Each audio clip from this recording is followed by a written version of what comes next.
Waalaikumsalam warahmatullahi. Waalaikumsalam warahmatullahi wabarakatuh. الفاتحة. أعوذ بالله من الشيطان الرجيم. بسم الله الرحمن الرحيم. الحمد لله رب العالمين الرحمن الرحيم مالك يوم الدين إياك نعبد وإياك نستعين اهدنا الصراط المستقيم صراط الذين أنعمت عليهم غير المغضوب عليهم ولا الضالين آمين. الحمد لله ثم الحمد لله والشكر لله والصلاة والسلام على رسول الله وعلى آله وصحبه ومن والاه.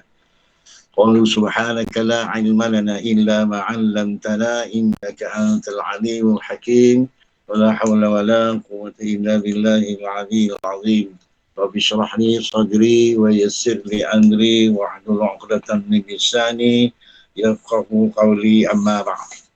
قال الله تعالى بعد أعوذ بالله من الشيطان الرجيم وقل اعملوا فسيرى الله عملكم ورسوله والمؤمنون. وقال تعالى أقم الصلاة إن الصلاة كانت على المؤمنين كتابا موقوتا. وقال تعالى أقم الصلاة إن الصلاة تنهى عن الفحشاء والمنكر. صدق الله العظيم. معاشر المسلمين wal muslimat rahimakumullah. Tuan-tuan, perempuan, sidang pendengar dan talian kita pada petang ni sebenarnya yang biasanya kita adakan di Masjid Ikhwan Taman Kuala Natal setiap hari Sabtu. Hari ini berubah kepada cara yang online, cara menggunakan telefon. Jadi saya rasa macam kekok dalam menyampaikan, tapi saya akan cuba. Tuan-tuan harap dapat mendengar dan penuh pemerhatian dalam apa juga yang saya sampaikan. Jadi pelajaran kita hari ini menjambung bicara kita tentang perkara-perkara yang harus diperhati ketika mengerjakan rukun dan syarat sembahyang.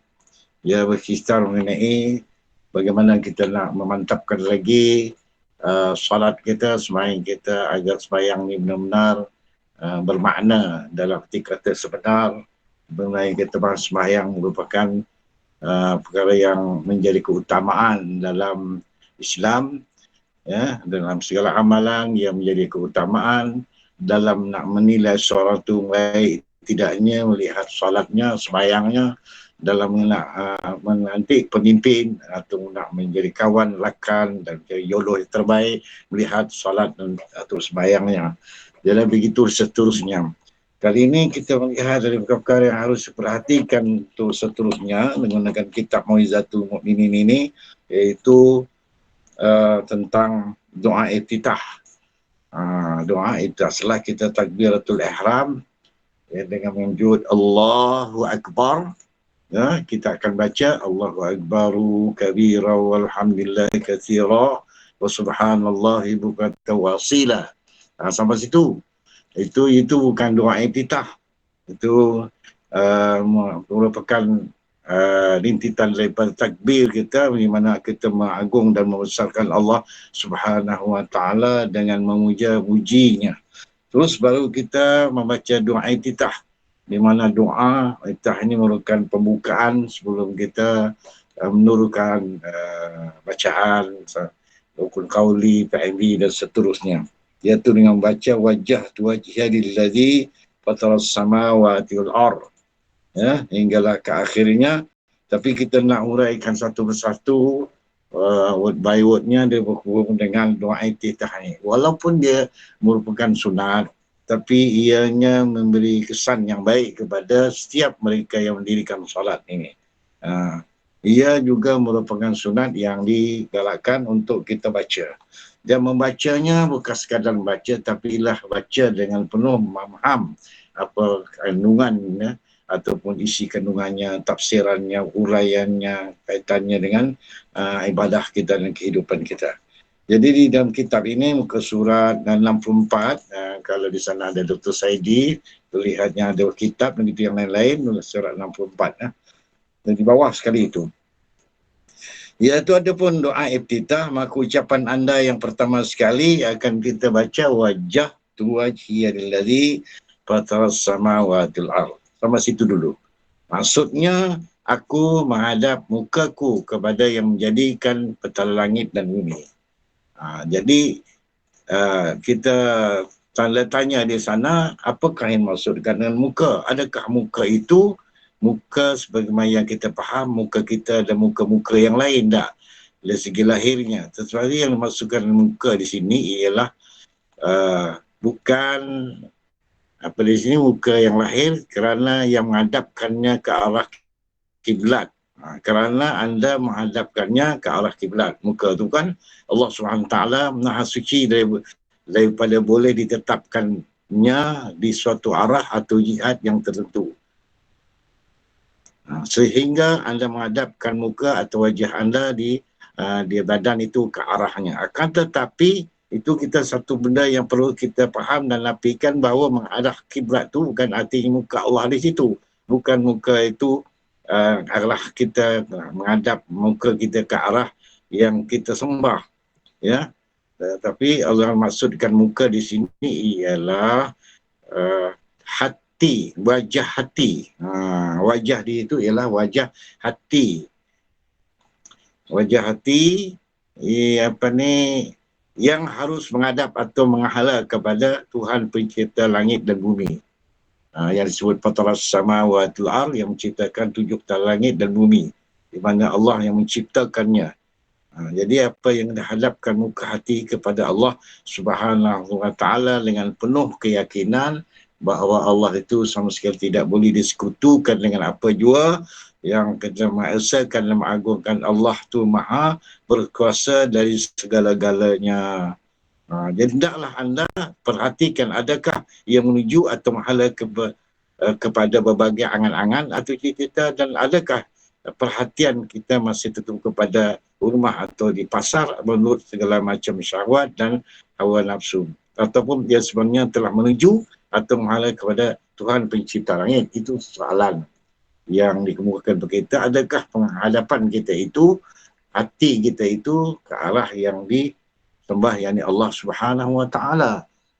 Tapi sebenarnya bukan kita menghala kepada atau menghala ataupun memusatkan hati kita kepada benda-benda selain Allah Subhanahu wa taala. Sekiranya demikianlah keadaan hati kita pada masa itu, artinya menampakkan sembahyang kita bukanlah artinya sembahyang yang tak memberikan makna, yang berkesan kepada kita yang mendirikan solat itu. Kerana hati kita, walaupun kita menyebut Allah itu Tuhan yang menjadikan petala langit dan bumi, Allah yang patut disembah, tapi muka hati kita itu tidak memfokus kepada apa yang Allah SWT yang kita sembah tadi dengan penuh khusyuk, khuduk kepadanya. Sebaliknya kita marah memikir ataupun mengenang ataupun marah kepada yang lain.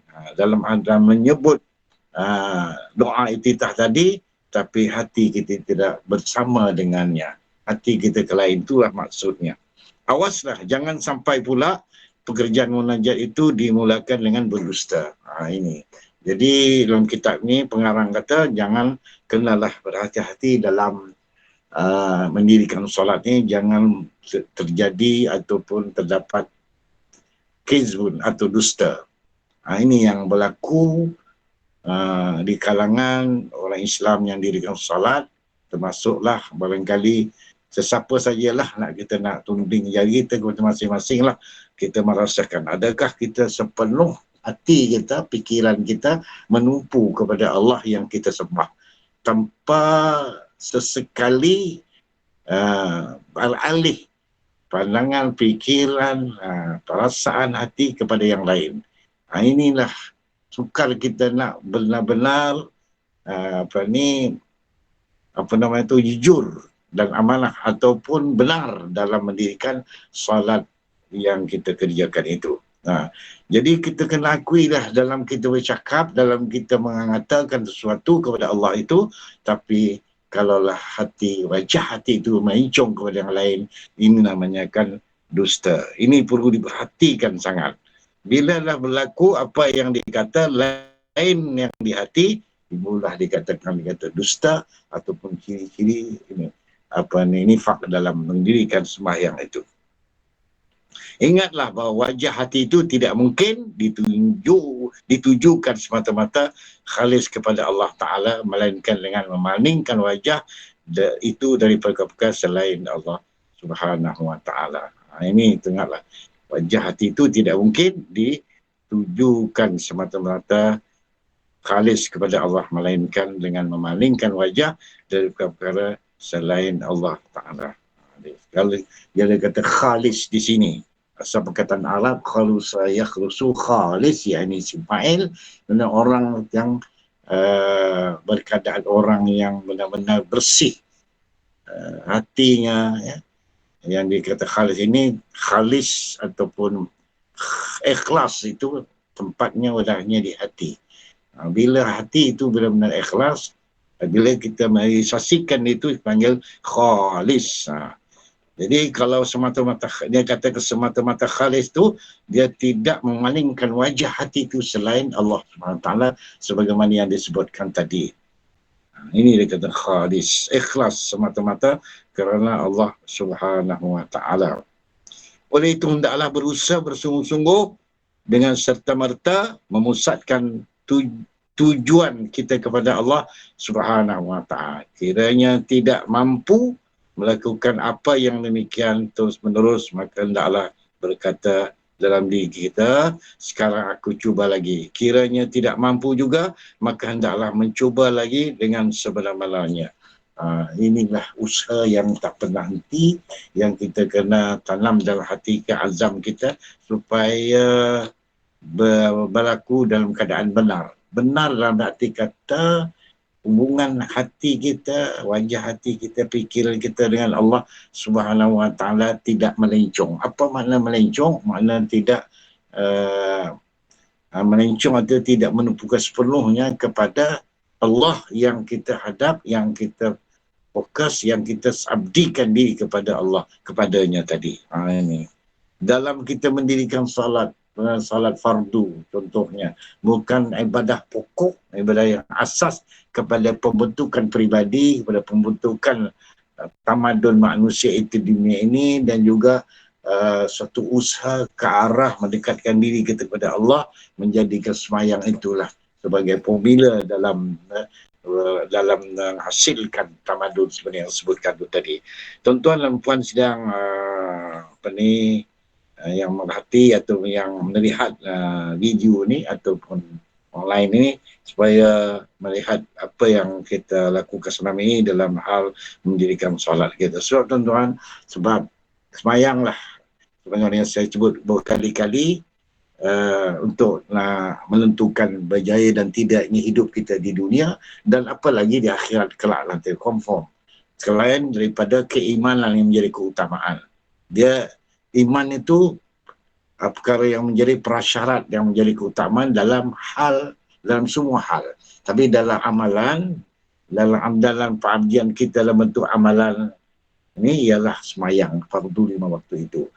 Dan seterusnya dari setiap amalan ataupun pekerjaan kita itu yang menentukan diterima dan tidaknya amalan itu, ia dilihat kepada hati atau wajah hati itu tadi. Dalam kita sedang mendirikan apa jua amalan atau pekerjaan hidup kita di dunia ini. Maka sebab itulah formula dalam menentukan berjaya dan tidak, ikhlas ke tidak, baik ke tidak kita ini, pastikanlah semayang itu setelah iman itu clear kedudukannya, pastikan semayang itu clear juga.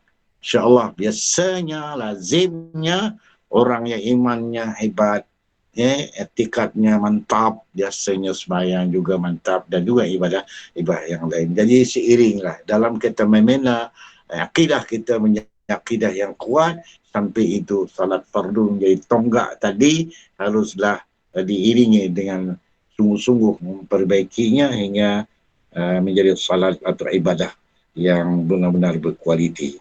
Tuan-tuan, seterusnya ada yang nak tanya ke setakat ini?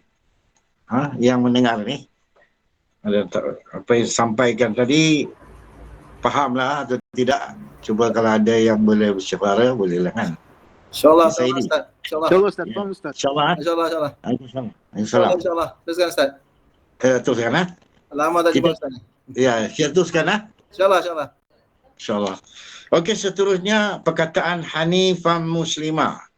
Setelah kita baca wajjahtu alladhi fatara samawati wal ard, dia baca Hanifah Muslimah. Maksudnya dalam keadaan cenderung dan berserah. Hanif, cenderung, Muslimah, ia ada berserah. Dan berserah Muslim ni asal Muslimah. Muslim kan, orang yang Muslim ni, orang Islam ni artinya orang yang berserah diri kepada Allah Subhanahu Wa Taala. Hanifah ni dikata, ada juga dimanakan jalan yang lurus, ada juga dikatakan yang cenderung. Cenderung kepada Allah dan berserah diri kepada Allah Subhanahu Wa Taala. Ini juga amalan-amalan hati, ya, dalam kita menghadap wajah hati kita kepada Allah Ta'ala, sewajarnya anda memaham di dalam hati bahawa seorang Muslim itu orang yang kaum Muslim sekaliannya terselamat dari bencana lidah dan tangannya. Dia makna dalam dia menyebut ini artinya ianya berusaha ke arah menyelamatkan lidahnya daripada perkara yang boleh menyakiti orang lain, dan juga tangannya. Sebab sabda Nabi SAW pernah menyebut tentang hadis al-Muslim man salima lisan wa yadi. Orang Islam tu iaitu selamat, sejahtera lidahnya dan juga tangannya dari sesuatu yang boleh menyakiti orang lain. Kiranya anda sebaliknya jadilah anda seorang pendusta. Ini juga dengan dusta dalam mengatakan kita ini cenderung dan juga berserah diri kepada Allah Ta'ala dengan kita menjaga, melihara lidah dan juga tangan, kata tidak. Tetapi sekiranya sebaliknya, jadilah kita punya orang yang berdusta dengan Allah Subhanahu Wa Taala. Mungkin manusia dia tak kata kita pendusta, tapi Allah Subhanahu Wa Taala mengatakan kita adalah seorang yang pendusta. Maka hendaklah anda cuba berazam untuk menukar sikap yang salah itu di masa-masa yang akan datang. Ini usaha. Sepanjang bacaan kita tadi hendaklah dipaham, hendaklah diamati dan dirasai. Ya Allah, aku tidak sedemikian, ya Allah, ampunkanlah dosaku, ya Allah. Aku azam aku akan menjauhi segala perkara yang kamu tidak ingini, ya Allah, dalam hal bercakap dan hal memperbuat sesuatu supaya tidak bercanggah dengan perkataan Hanifah Muslimah. Seterusnya apa yang kita baca lepas tu, wa ma ana minal musyrikin. Artinya, dan tiadalah aku dari golongan orang yang musyrikin. Wa ma ana minal musyrikin. Apa kaitan dengan yang di atas tadi? Kerana orang-orang musyrik, siapakah orang musyrik? Orang yang menyentuhkan Allah Subhanahu Wa Taala. Di kalangan orang yang bukan Islam, ada dipanggil musyrikin, ada yang dipanggil kafirin, ada yang dipanggil jindikin, syurin dan sebagainya. Musyrikin ni orang yang menyebutkan Allah Subhanahu Wa Taala. Kita sedia maklumlah siapa dia orang-orang musyrik. Sebenarnya orang yang musyrik memang begitulah keadaannya. Lain yang dicakap, lain yang di hati. Sewajarnya anda memaham di dalam hati bahawa syirik yang tersembunyi itu ialah umpama seorang yang mengkasadkan atau meniatkan ibadat kepada Allah, tapi pada masa yang sama dia suka memuja-muja manusia. Suka memuja manusia. Dalam dia mengatakan bahawa syirik itu dia dah faham dalam mengaji tentang syirik jali, syirik khafi. Dan pada itu dia memaham, dia tidak merasai bahawa itu satu dosa. Jadi tetaplah dengan perangai atau tingkah lakunya dalam dia bercakap, apa yang diutarakan itu bercanggah dengan di hatinya. Sebagaimana tadi, syirik ini suatu benda yang amat dimurkai Allah. Lebih-lebih syirik jali, syirik yang terang-terang. Makanya syirik khafi inilah yang berlaku, yang kita tak dapat menghukum pada seseorang melainkan Allah Subhanahu Wa Taala yang mengetahuinya. Syirik yang tersembunyi, maknanya apa yang disebut, apa yang kita nyatakan tu tidak tally dengan apa yang di dalam hati.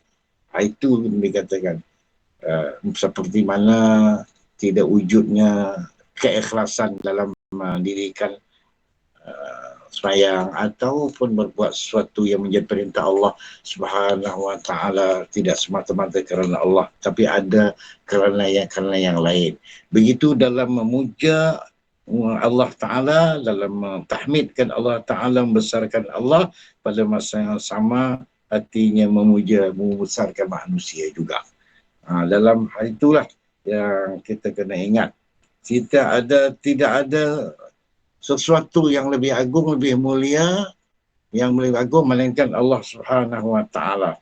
Sebab itu dalam memuliakan manusia atau benda-benda yang lain, hati-hati. Ada had dan batasnya. Sebenarnya dalam penyebutan pun lain kan. Kita kata Allahu Akbar, Allah Maha Besar. Jangan benda yang lain disebut Allahu Akbar. Apa benda itu lebih besar. Ya, pangkat lebih besar. Ya, manusia syanu lebih besar.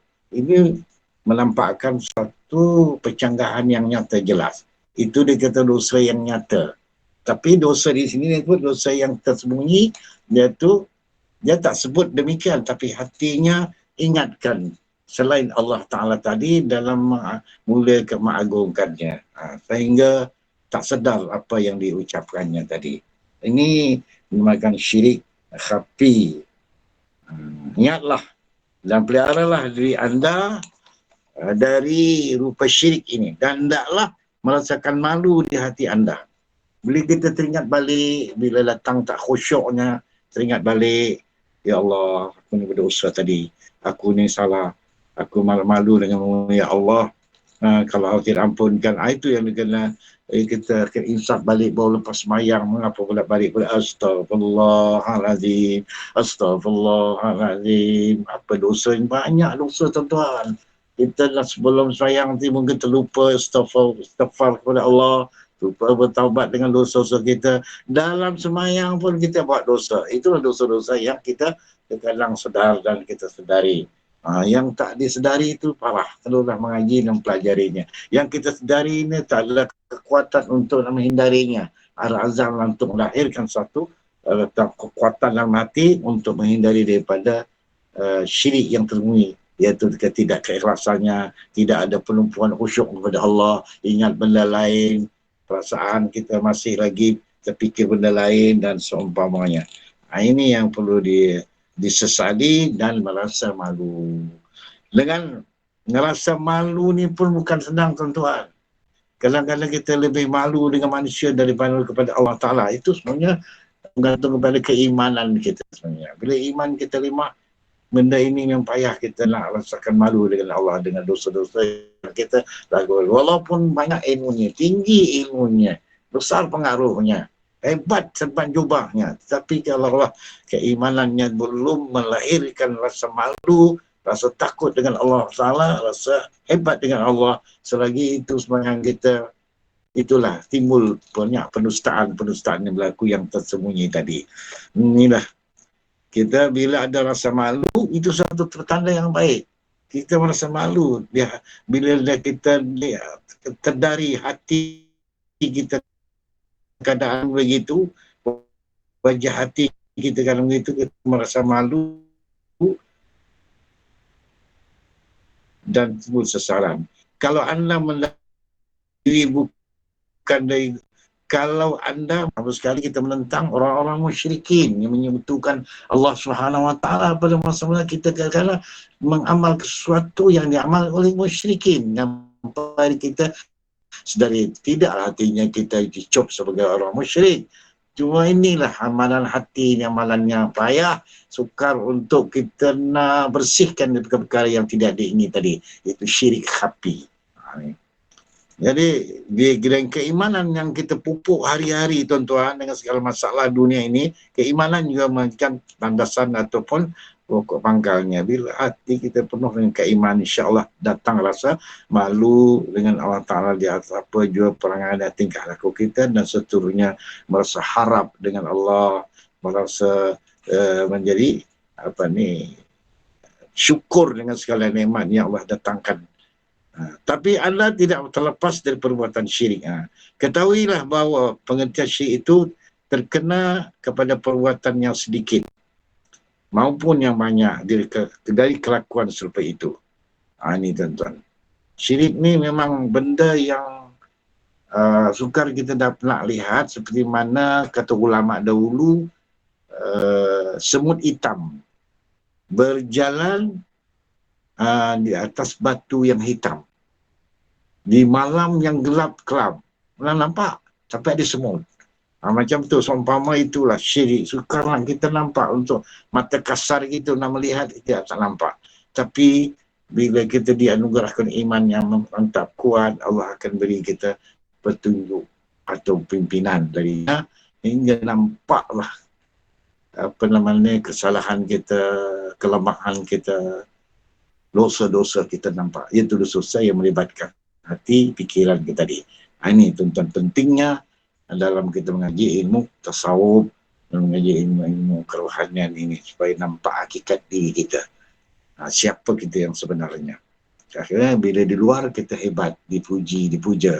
Bila kita sama ada kita menjadi apa pun, terutama yang menjadi guru, macam saya mengajar sana sini, yang berceramah, yang sebagainya, bukan semudah apa yang kita kata, tetapi itulah hakikatnya. Sukar hati ini untuk tak terkena daripada cerita syirik itu tadi.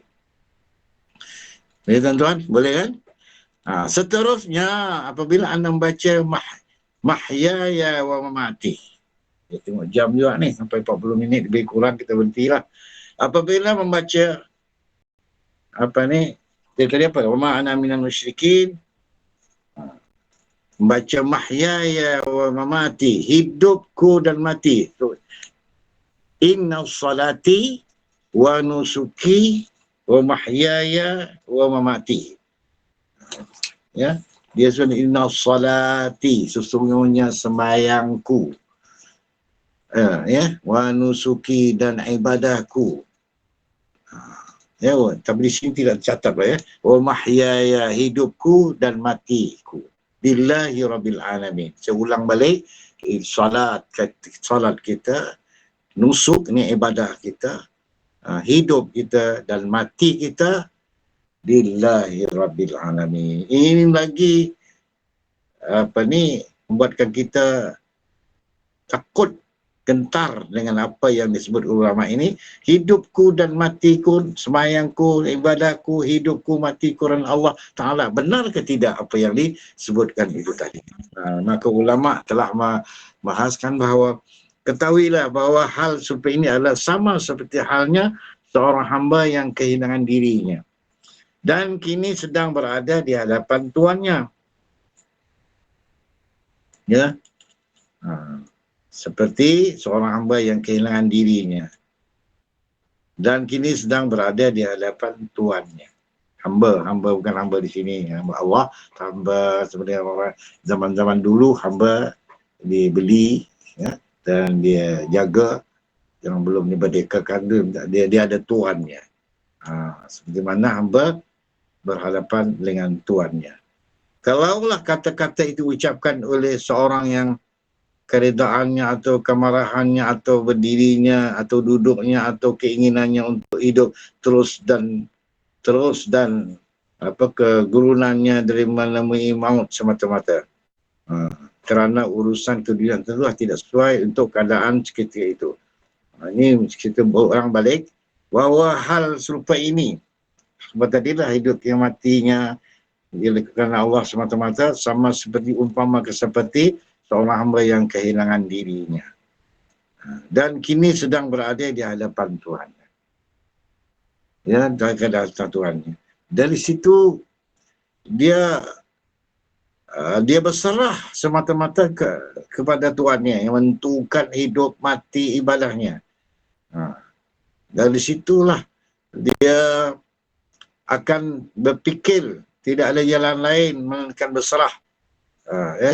Semuanya itu kepada Tuhannya itu tadi, diumpamakan begitu, lillahi rabbil alamin itu.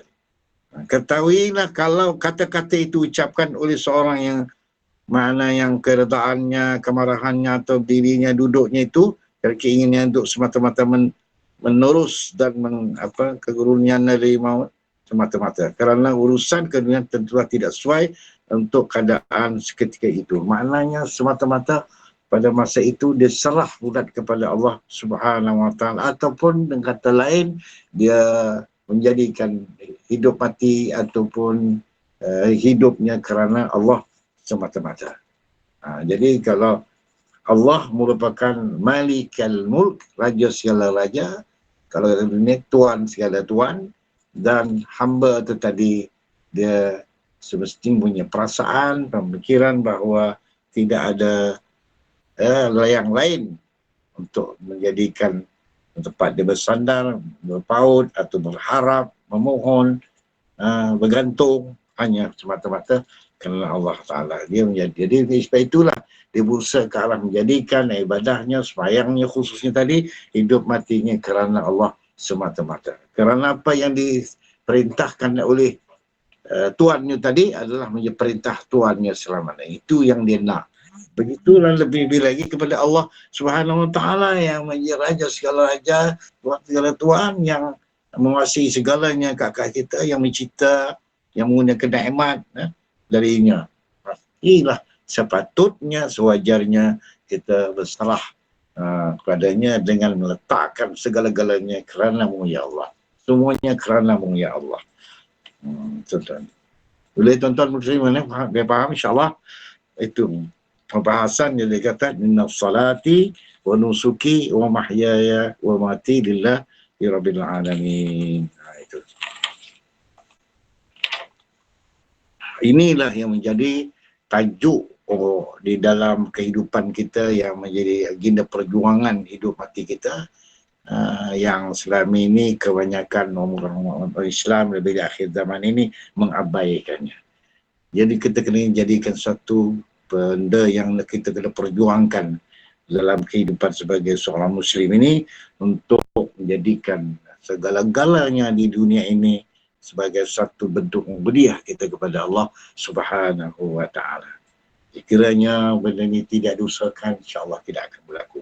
Dalam kita mengusahakan pun susah nak berlaku, namun kita berazam hendaklah mengusahakannya. Azamlah sungguh-sungguh, walaupun tidak kesampaian, dengan cara istiqamah. Dan Allah golongkan kita orang-orang yang beruntung, orang yang lebih hidayah dan taufik dan selamat dunia dan di akhirat insya-Allah.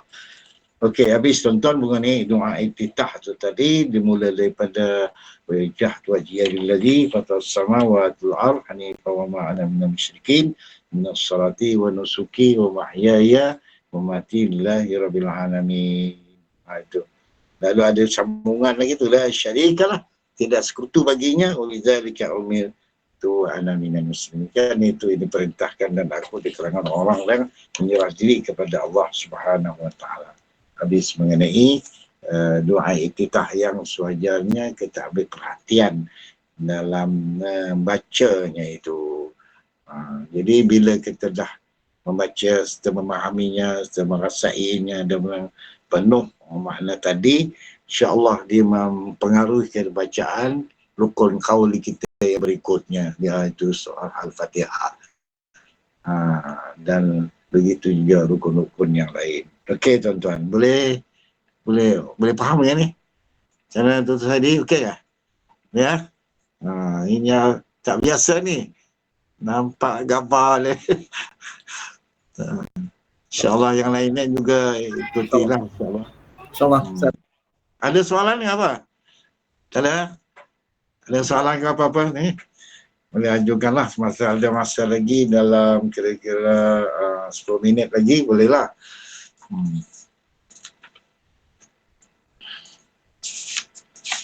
Okey, seterusnya kalau tidak ada, bacaan a'udzubillahi minasyaitonirrajim.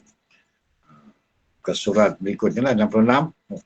A'udzubillahi minasyaitonirrajim, maksudnya aku berlindung, aku berlindung diri daripada Allah Ta'ala, daripada rencana syaitan yang terkutuk.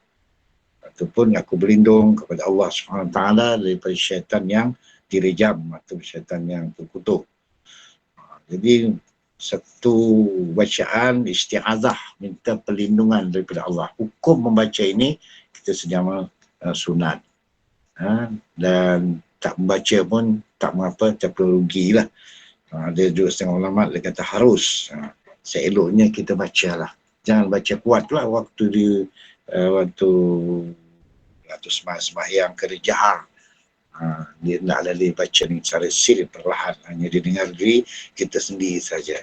A'udzubillahi minasyaitonirrajim. Begitu juga dalam memulakan sesuatu yang lain, sama ada baca Al-Quran ke, baca apa hadis ke, eloklah baca isti'azah namanya.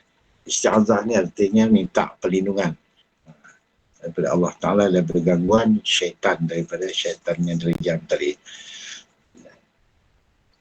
Okey, hendaklah anda ketahui bahawa musuhmu ialah syaitan.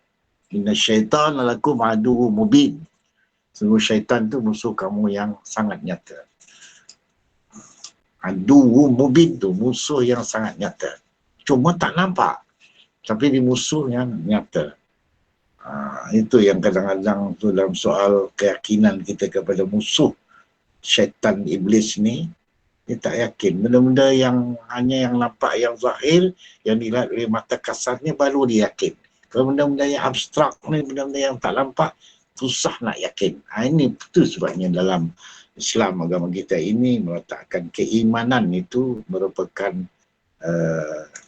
asas atau merupakan senjata ataupun merupakan asas dalam nak mencetuskan kekuatan. Sebab kekuatan sebenarnya dalam diri manusia yang mengkuatan asasi ialah iman itu. Atau sebut akidahnya, kepercayaannya yang kukuh kuat. Yang mana pula kekuatan itu tidak ada celah dengan jahil, syak, zan dan waham. Ini kita mengaji dari ilmu tauhid dahulu. Ini hendaklah disuburi dengan amalan-amalan, dengan perkara yang sunat dan sebagainya supaya subur, supaya lagi mantap. Jangan dibiarkan keimanan kita layu begitu tanpa disuburi dengan amalan-amalan yang lain. Samping kita memahami syariat-syariat yang zahir dan juga syariat yang lain untuk mengindahkan lagi kita sebagai Muslim, mukmin yang sejati. Tuan-tuan, hendaklah anda ketahui bahawa musuhmu syaitan itu sentiasa memasang perangkap untuk memisahkan hati anda daripada Allah Azza wa Jalla, semata-mata kerana dengki dan hasad terhadap munajat yang anda lakukan kepada Allah Subhanahu wa taala.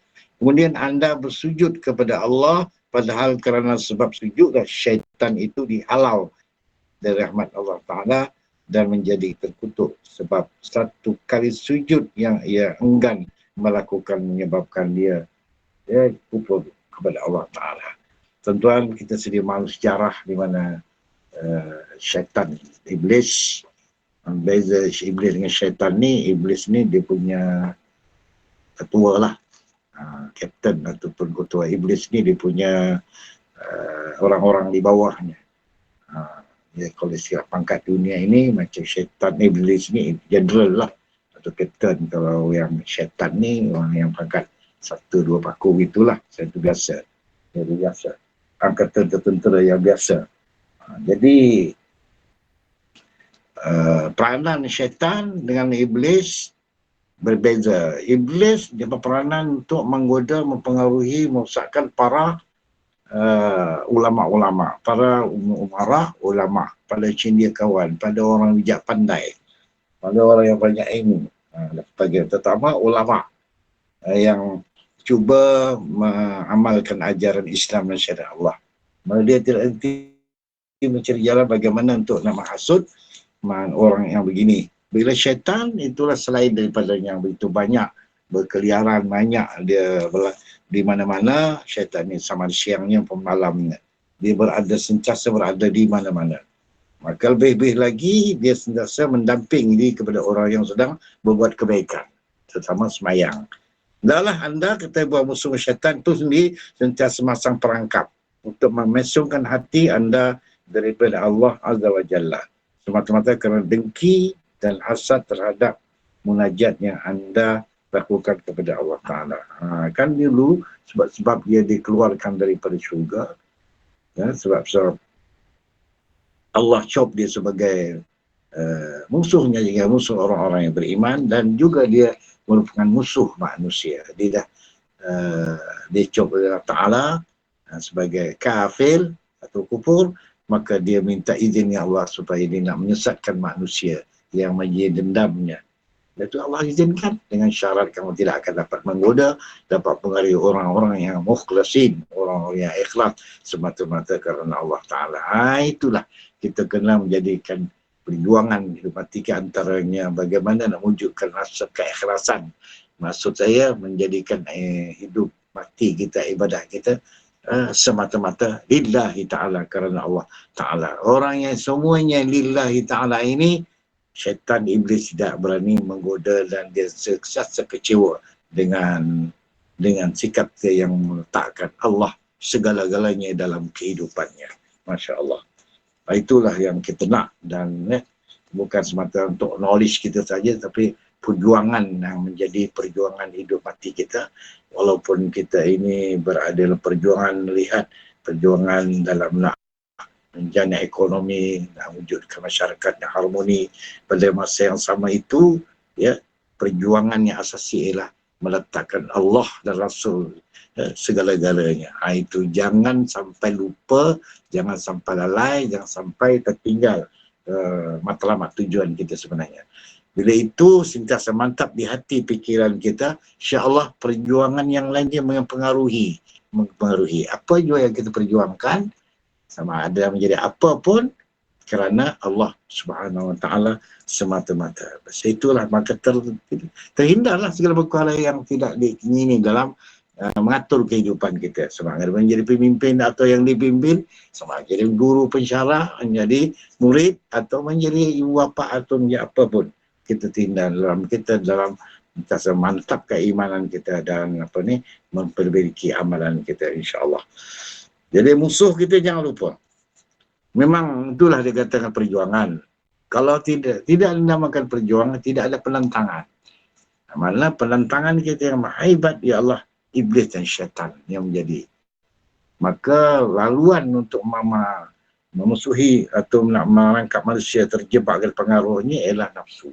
Sebab itulah nafsu perlu kita study dengan ini. Nafsu sebagai satu wadah yang kalau kita tak menjaganya, maka syaitan akan menitinya dan akan menjadikan highway baginya untuk merosakkan manusia dan menguasai manusia itu sendiri.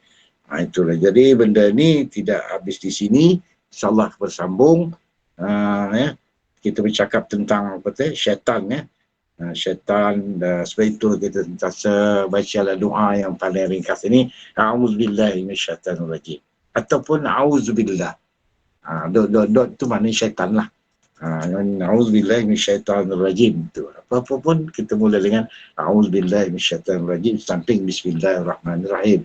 Kedua-duanya dalam amalan pun yang ringkas ini, insya-Allah kita pelihara diri kita, sama hati kita, kira-kira dari benda-benda yang memesongkan hati kita, menyebabkan tidak ikhlas, menyebabkan tidak khusyuk, menjadikan amalan kita tidak mantap semata-mata kerana Allah Ta'ala. Ingat, di ujung di sini, kemudian anda bersujud pada Allah, padahal kerana sebab sujudlah syaitan itu dihalau. Sebab antara amalan yang menjadi kebencian syaitan ialah sujud. Sujudlah antara amalan yang dibenci oleh syaitan dan iblis. Kerana sujud itu benda yang tidak suka oleh syaitan dan iblis itu tadi. Sejarahnya Allah perintahkan pada sekalian malaikat itu sujud, melainkan yang enggaknya ialah iblis.